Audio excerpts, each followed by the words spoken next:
हवेली में रहता है। इस कैरेक्टर की जो एक घर का माहौल होगा वो बड़ा एक नवाबों वाला होगा, जिधर हाउस सेल बहुत ज़्यादा है, इनके पास बड़ी बड़ी गाड़ियाँ होंगी और ज़मीनें होंगी इनकी, उस टाइप का उसको देख के लगेगा कि अच्छा इसका ये बैकग्राउंड है। तो उसकी अपनी एक स्टाइल स्टेटमेंट है। जिस तरह उसके साथ जो घड़ी पहनी है वो बड़े डायल वाली पहनी है मैंने, लेकिन अमार के साथ बड़ी एक स्लिम मैंने वॉच पहनी थी। That was all you. Yes yes, मैं अपने कैरेक्टर से खुद स्टाइल करता हूँ, क्योंकि मुझे लगता है कि एक स्टाइलिस्ट उस तरह इन्वॉल्व नहीं होता आपके साथ, specially in TV dramas. Fashion में तो एक डिफरेंट होता है, स्टाइलिस्ट बहुत इन्वॉल्व होते हैं उसमें। तो कैरेक्टर का जितना डायरेक्टर को पता है, मुझे पता है, स्टाइलिस्ट को नहीं पता होगा। तो फिर जब डायरेक्टर के साथ मेरी मीटिंग हो जाती है, पता लग जाता है कि अच्छा यार इसका क्या बैकग्राउंड है, ये किस क्लास से बिलोंग करता है। और थोड़ा मैं लकी हूँ इस मामले में कि मैंने बहुत डिफरेंट क्लासेस में टाइम गुजारा हुआ है। स्कूल में था तो एक डिफरेंट ग्रुप ऑफ लोग थे वहाँ पे, और फिर कॉलेज, और फिर यूनिवर्सिटी, मेरी गवर्नमेंट यूनिवर्सिटी थी, पंजाब यूनिवर्सिटी में पढ़ा, तो वहाँ पे एक डिफरेंट वाइब भी फ़र्क है ना, वाइब फ़र्क है। फिर कनाडा चला गया, तो वहाँ पे डिफरेंट क्लास के लोगों के साथ टाइम स्पेंड किया, तो वो मुझे पता है कि अच्छा यार इस क्लास के लोग हैं ना, वो इस तरह के कपड़े नहीं पहनेंगे, इस तरह की एक्सेसरीज़ नहीं पहनेंगे। तो फिर मैं उस हिसाब से उसको स्टाइल करता हूँ। और कभी कभार शॉपिंग में फिर बाहर से जो चीज़ें होती हैं मैं उनको इनकॉर्पोरेट करता हूँ, या फिर जब यहाँ पता लगता है तो यहाँ पे जाके फिर डिफरेंट ब्रांड्स पे जाना। कुछ कभी खुद चीज़ें स्टिच करा लेता हूँ। मेरी बहन टेक्सटाइल डिज़ाइनर है, तो उससे कह देता हूँ, उसको पता होता है कि कौन सा कपड़ा इस पे यूज़ होगा। वो फिर मुझे मूड बोर्ड्स भी बना देती है, स्टाइल बोर्ड बना देती है। बड़ा ये तो वाकई लेबर इंटेंसिव और फोकस्ड है ये होल प्रोजेक्ट, क्योंकि उसमें ये होता है ना आमना कि ये वो चीज़ है जो एक मुझे हेल्प करती है कि अच्छा जब मैं वो एक वार्डरोब पहनता हूँ उस कैरेक्टर की, तो मुझे फील होता है क्योंकि I am a different person right now. फिर उसकी अपनी मेरी प्लेलिस्ट होती है, तो ये कपड़े, स्टाइल, वो प्लेलिस्ट, वो मुझे एक डिफरेंट इन्वायरमेंट में, डिफरेंट सेटिंग में ले जाती है, मूड में डाल देती है, डिफरेंट मूड में डाल देते कि यार अच्छा अभी आई एम रेहान जाफर, अमार बख्तियार और शमरेज़ अमृतसरी। अमृतसरी जो अपने तक लोग देख चुके होंगे, बिकॉज हाले ऑन एयर हो चुका है ड्रामा, मगर इंटरेस्टिंग वो स्टाइल मेरे ख्याल में बहुत डिफाइन करता है आपके कैरेक्टर्स को। But what is your personal like style, क्या कहते हैं उसको, रूटीन फॉर एवरीडे, और उसमें ग्रूमिंग का कितना हिस्सा है? ग्रूमिंग का बहुत है, मेरे ख्याल में लड़कों को करनी चाहिए, लड़के नहीं करते। लोग बड़ा यार इतराज करते हैं कि लोग लड़के क्यों इतनी ग्रूमिंग करते हैं आजकल। आपने मेरे कमेंट्स पढ़े हैं? मैंने पढ़े लोगों को आजकल बड़ा इतराज होता है कि लड़के इतनी ग्रूमिंग क्यों कर रहे हैं, हमें वो वाले लड़के पसंद हैं जो नहीं ऐसे उठते थे और बस आ जाते थे हाँ। नहीं, मुझे ये चीज़ें शुरू से यूनिवर्सिटी और कॉलेज स्कूल के दिनों से सुनने को मिलते हैं, क्योंकि मैं अपने बैग में हमेशा हेयर ब्रश, अगर आपको याद हो कर्ज़ जान में भी मैं आपके भवों की तारीफें की थी मैं कहा था बड़ी अच्छी आईब्रोज बनी हुई है, मुझसे बेहतर मतलब लेकिन यार ना बनाऊं ना तो मुझे कास्ट ना करें। अच्छा हाँ, इतनी ज़्यादा। ओके या तो स्कूल कॉलेज वगैरह में भी मुझे सब कहते थे यार क्या तुम ब्रश लेके, परफ्यूम कैरी किया हुआ है तुमने, मॉइस्चराइजर रखा हुआ है, तो मैं कहता था यार अपना ख्याल रख रहा हूँ मैं। तो अब जो कहते हैं वो तो असर ही नहीं होता ना, अब तो स्पेशली एक ऐसी फील्ड आ गई जहाँ कैमरे के सामने आना है तो आपको मेकअप तो यूज़ करना पड़ता है। तो जो आज आपकी लुक है which is also a denim look, what would you recommend कि जो हमारी यंगर जनरेशन है who look up to you and see you as a style icon, ये this outfit would be worn where, like where would you be going to wear this, how would you accessorize it? Okay, so ये एक ऐसा outfit है, अगर मैं अपने बारे में कोई किसी और जगह पे भी जाके पहन सकते हैं, लेकिन अगर ये आउटफिट मेरी वार्डरोब में है जो कि होगा, जो कि मैं लेके जाऊंगा on in all four colors, in all four colors, तो अगर ये मेरे पास वार्डरोब में हो, तो अगर कोई ऐसा दिन है जहाँ पे मुझे एक एफर्टलेस लुक दिखानी है, तैयार ये भी नहीं किसी को शो करना कि मैं एफर्ट डाल के आया हूँ, बट थोड़ा स्टाइल स्टेटमेंट भी देनी है और बड़ा एफर्टलेसली स्टाइल कूल लगना है मुझे, तो फिर मैं इसको पहन के जाऊँगा। और स्पेशली जो वेदर है इसमें मैं कंफर्टेबल भी फील करूँगा, रिलैक्स भी होऊंगा, क्योंकि मटेरियल बहुत अच्छा है और ये मुझे मैं स्टाइल एक अलग लगेगा, ईज़ देगा। और क्योंकि इसकी जो पैटर्न है, जैसा ये वाइड पैंट्स हैं और जो इसका शॉर्ट कुर्ता है और थोड़ी लूज फिट है, तो मेरे ख्याल में जो हमारी नई जनरेशन है वो उसको भी सूट करेगा और मुझे भी सूट करेगा, सबको सूट करेगा। या और एक्सेसराइज कैसे करोगे उसको? एक्सेसराइज जैसा अभी किया हुआ है, एक सिंपल सी रिंग आ गई है और ये बैंड्स आ गए हैं, राइट। जैसा एक हल्का सा ये लॉकेट मैंने इसके साथ पहना हुआ है। और अगर मुझे लगता है कि इससे ज़्यादा मैं करूँगा तो जो सारी अटेंशन है वो एक्सेसरीज की तरफ जाएगी, क्योंकि ये इटसेल्फ एक स्टाइल स्टेटमेंट है, तो इसके साथ ज़्यादा एक्सेसरीज की ज़रूरत नहीं है। डे वेयर के लिए नाइस सनग्लासेस आ गई और अच्छे टेक्सचर्ड हेयर स्टाइल जैसा भी है। ऑफ कोर्स लड़कियों को बहुत कहा जाता है कि लड़कियां जो होती हैं दे dress for main, so do main also dress for the ladies? मैं तो अपने लिए ड्रेस अप करता हूँ।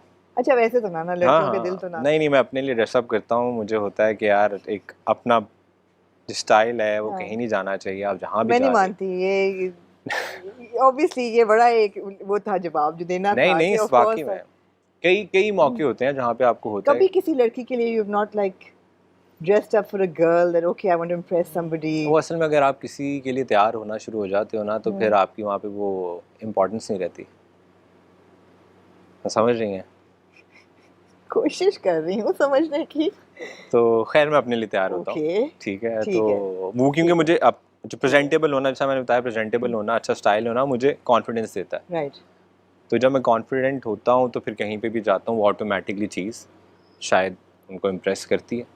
लड़कियों के लिए कॉन्फिडेंस बूस्टर्स होते हैं, you know, if they feel that you know they're fit, they've lost some weight, their skin is looking good, बाल अच्छे लग रहे हैं, हाथ पांव अच्छे लग रहे हैं, so that gives them confidence. Is it the same for boys? अच्छा, मैं जनरलाइज नहीं करूँगा, मैं अपने बारे में बता सकता हूँ कि जब मुझे पता हो कि यार 1 महीना हो गया या 2 महीने हो गए, मेरे ट्रेनिंग सेशंस बड़े रेगुलर जा रहे हैं और मैं ओवरऑल अपनी हेल्थ का भी ख्याल रख रहा हूँ और स्किन भी अच्छी हुई हुई है, बाल, तो वो कॉन्फिडेंस देती है और वो कॉन्फिडेंस बूस्टर होता है। और मेरे ख्याल में ये हम इसमें ना लड़की ना लड़का इस तरह की कोई बात नहीं है, ये जनरली हर इंसान के लिए ऐसा ही है।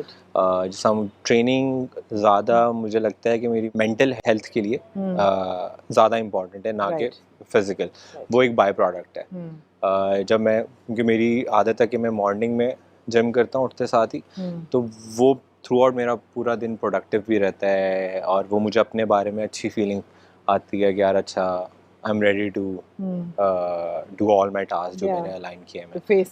Face the day right. तो ट्रेनिंग हो गई और आप हेल्दी खा रहे हो, एक लाइट फील कर रहे हो, तो आपको अच्छा फील होता है, आपको कॉन्फिडेंस देती हैं चीज़ें और आप अपने बारे में अच्छा फील करते हो। तो इसी तरह कपड़ों का भी यही है कि अगर आपको पता है कि मेरी जो मैंने कपड़े पहने हुए हैं मैं कंफर्टेबल हूँ, स्टाइलिश लग रहा हूँ, तो वो भी चीज़ आपको, तो I think it's true for everyone. For everyone. Yeah. Nameer, from the time that you hosted, you were a host on the red carpet, to now when you're looking forward to being featuring on the red carpet in the spotlight, काफ़ी माशाल्लाह से journey है और appreciation बीच में बहुत मिली, बहुत fanfare और बहुत एक सॉलिड फैंडम बन गया है।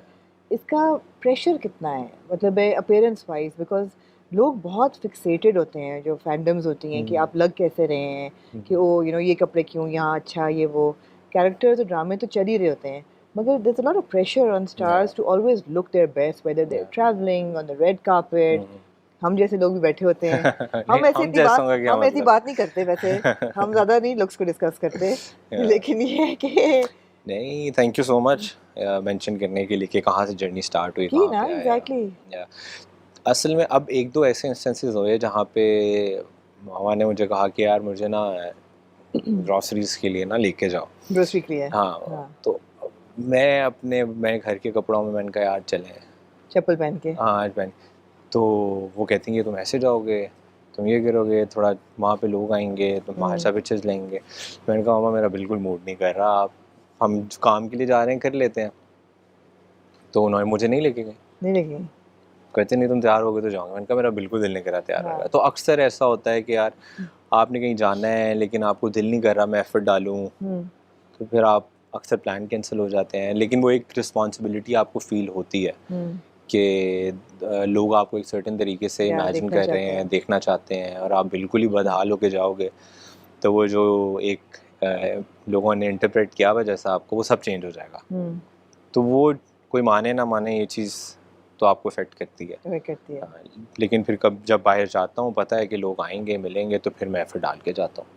कि मतलब मैं पहन के जाऊंगा डेनिम कुर्ता कि एफर्टलेस भी है, एफर्ट भी नहीं डाली हुई, अच्छा भी लग रहा हूँ और भाई वो भी तो जरूरी है ना कि लगे ना कि एफर्ट किया है, लेकिन की भी हो वरना तो हो गया यार ये हर टाइम तैयार होके घूम रहा है। लगना चाहिए कि जैसे ऐसे ना you just बस walk out उठ के बस you just roll out of bed like this मैं तो I wake up like तो this वो एफर्ट जाती है उसमें, आप एनर्जी आपकी यूज़ होती है। और अब तो सारी जो लाइफ है वो रिवॉल्व इसी के अराउंड करती है, जो कि मैं चाहता भी था कि क्या पहनना है, कैसा दिखना है, जिम गया हूँ कि नहीं गया, हेल्दी खा रहा हूँ कि नहीं खा रहा, कैसा लग रहा हूँ, तो मैं चाहता भी यही था। इस वजह से मैंने ट्रांजिशन किया अपना करियर। तो आई एम हैप्पी, अल्हम्दुलिल्लाह, feel blessed. So great, it's going well. Yeah. And inshallah, आगे भी projects looking forward. You were telling me that you've received a couple of. Yes. Are we seeing a transition happening now in your roles? हाँ, गोल तो यही है। Offer भी मुझे hero वाले characters ही हो रहे हैं, but I am kind of like not heroine का भाई। नो, क्योंकि मुझे लगता है कि कर्जे जहाँ के बाद मैंने अपने लिए स्टैंडर्ड इतना अच्छा और एक बार सेट कर दी है कि मैं खुद प्रेशर फील कर रहा हूँ उस चीज़ का। कि स्क्रिप्ट आती है, मैं देखता हूँ, मैं कहता हूँ नहीं यार ये तो मैं वो काम नहीं कर सकूँगा जो मैंने कर्जे जहाँ में किया। तो उस चीज़ को एटलीस्ट मैच करना या उससे थोड़ा सा बेहतर देना, एक नॉच ऊपर जाना, फिर उसके लिए मुझे अच्छी स्क्रिप्ट चाहिए। तो वो मैं देख रहा हूँ, काफ़ी प्रोजेक्ट्स मना कर दिए हैं, लोग नाराज़ भी हो रहे हैं, और फिर मैं उनको समझाता हूँ कि I am here to stay. तो मैं इंतज़ार कर लूँगा, लेकिन कुछ अच्छा करूँगा, और जब वो करूँगा तो आप देखेंगे कि इम्पैक्ट होगा उसका। तो इसी उम्मीद में बैठा हूँ अभी, इंशाल्लाह अच्छा होगा जी। अभी तो ड्रामा माशाल्लाह से going from strength to strength. मेरा बिलीव ये है कि इस वक्त ये है कि अगर एक ऐसे पॉइंट पे मुझे कर्जे जहाँ और मंटो मिला है जब मेरा पोर्टफोलियो नहीं था इस तरह के, मुझे उस तरह के कैरेक्टर्स मिलते, तो अब जब एक प्रूफ कर दी है कि अब समवट प्रूफ कर दिया है, तो अब मैं डिज़र्व करता हूँ कि मुझे कैरेक्टर्स थोड़े ऐसे मिलें कि रिस्पॉन्सिबिलिटी हो मेरे ऊपर, और मुझे पता है कि मैं कर दूंगा प्रूफ दोबारा। हाँ, मैं let me put this on record कि ऑल्दो आई स्टिल फील कर्जे जान की आखिरी एपिसोड वाज एक्सट्रीमली प्रॉब्लमैटिक। मैं बिल्कुल ये वो नहीं कर रही, वापस नहीं ले रही अपनी स्टेटमेंट। बाकी लोग कहेंगे ना कि आपने रिव्यू में तो उड़ा दिया तो मीडिया के सामने बैठ के, बट ये हमेशा था your performance was very good. It was a really good performance. वो जो आखिरी का कोर्ट सीन थे ना, वो कोर्ट सीन्स तो ऐसे थे कि मैं वाकई में मैंने पहली बार एज एन एक्टर फील किया कि यार आई फील ड्रेन्ड। वो इमोशंस मैंने इतने फील किए थे, और वो सारे वन टेक सीन्स थे। इवन के कोर्ट रूम जो मैं कॉरिडोर में आता हूँ, सबसे मिलता हूँ, फजर के साथ जो सीन था, साकिब जो सर डायरेक्टर हैं, उनकी आंखों में ग्लेयर थी, वो इतना उनको अच्छा लगा, उन्होंने इमोशंस फील किए, तो सब ने वहाँ पे स्टैंडिंग ओवेशन दी। तो मैंने कहा यार ये तो बहुत अच्छा हो गया। दो सीन थे which stayed with me। एक तो when you kill कैरेक्टर का क्या नाम था, असद, एंड वीडियो कॉल पे अपनी बहन को बताते हो ये ले फिर तेरा असद, तो वो बिल्कुल रोंगटे खड़े होने वाला सीन था। और दूसरा जब बहन के साथ जब बैठ के माफ़ी मांगी उससे, तो